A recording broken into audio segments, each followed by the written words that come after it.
Hey everyone, Ariel Adams here with a blog to watch. Today I'm review the Formex Essence Ceramica 41mm. This is the newest and perhaps the most expensive of the Essence models ever.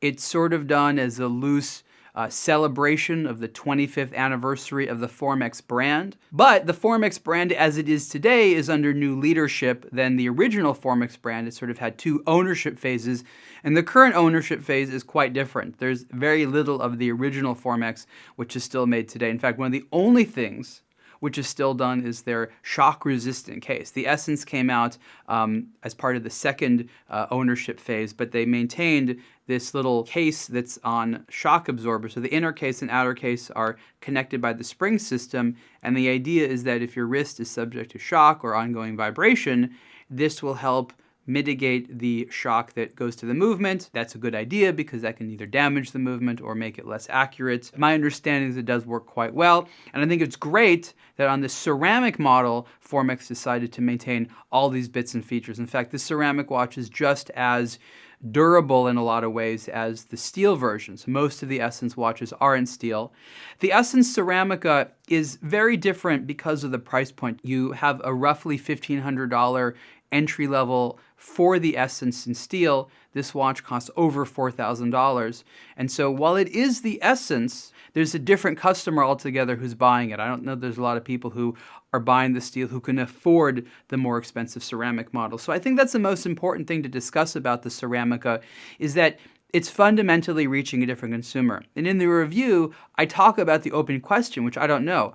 Are people who could not afford as much reaching up to about $4,000 and buying a fancier Formex? Or are people who are more accustomed to buying much more expensive watches are reaching down to get this watch because they like the features, they like it being ceramic? It's not the cheapest ceramic watch on the market, but given the detailing of the ceramic, the different types of finishing on the ceramic, it's a lot of watch for your money. Formex has always been very good at offering a lot of watch for the money. That's sort of part of the value proposition of the brand, and nothing is different here. But again, the question is, even though it's a lot of watch for the money, it's still an expensive price point. So I'm very interested as to the type of person who's going to pick a watch like this up. It's very comfortable.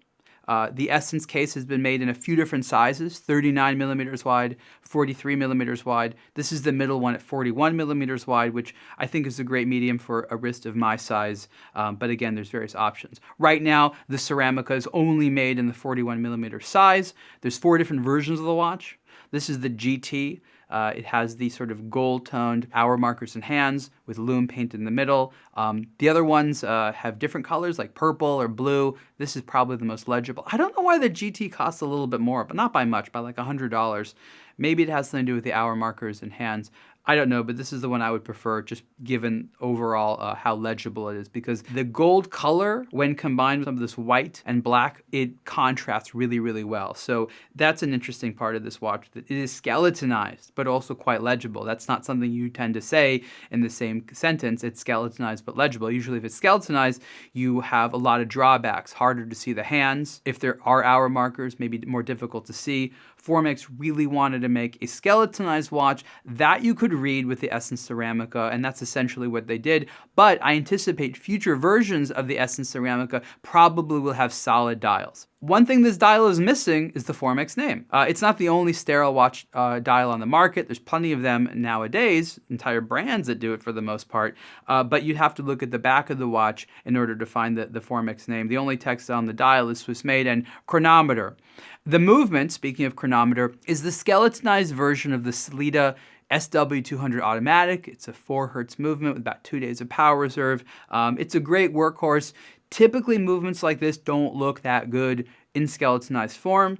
I would say this looks about as good as you can imagine for a non-hand finished skeletonized watch. Really, the fancier ones have hand polishing and hand cutting and things like this. This is a more industrialized look, but it looks pretty good, especially compared to how a lot of movements of this variety looked just a couple of years ago. So if you're into the skeleton look, but also want a legible dial, This is quite a compelling offer. How much of the watch is ceramic? Well, the part that isn't ceramic is the case back. Rarely are ceramic watches fitted with ceramic case backs.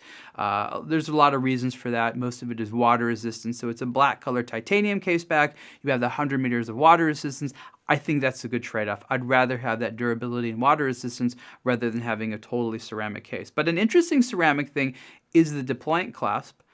Most ceramic watches on a bracelet don't have a ceramic deployant clasp. And this is, again, according to Formex, who also makes deployant clasps and adjustment systems for other companies. This is the first ceramic deployant clasp with a micro adjust system. There's a small little switch here, and you can actually engage it while it's on your wrist, which is nice, and it moves out and closed by a few millimeters there. So that's a pretty good system. I like it. And again, according to Formex, it's the first micro adjust system on a ceramic bracelet like that. So that's pretty nice. I don't think these are a limited edition, though I don't necessarily know how many they will make. It takes a little bit more time to produce the ceramic ones because of the materials. There's a high rejection rate. A lot of the parts break during the manufacturing process, but once they're made, they tend to be pretty solid. What is it like living with a ceramic watch versus a metal watch? Well, again, there's trade-offs. It looks nice. The colors will never fade. It's extremely scratch resistant. But if subject to the right type of impact or shock, a ceramic part can break. Yes, you can replace it. But technically speaking, whereas metal will deform, ceramic will crack.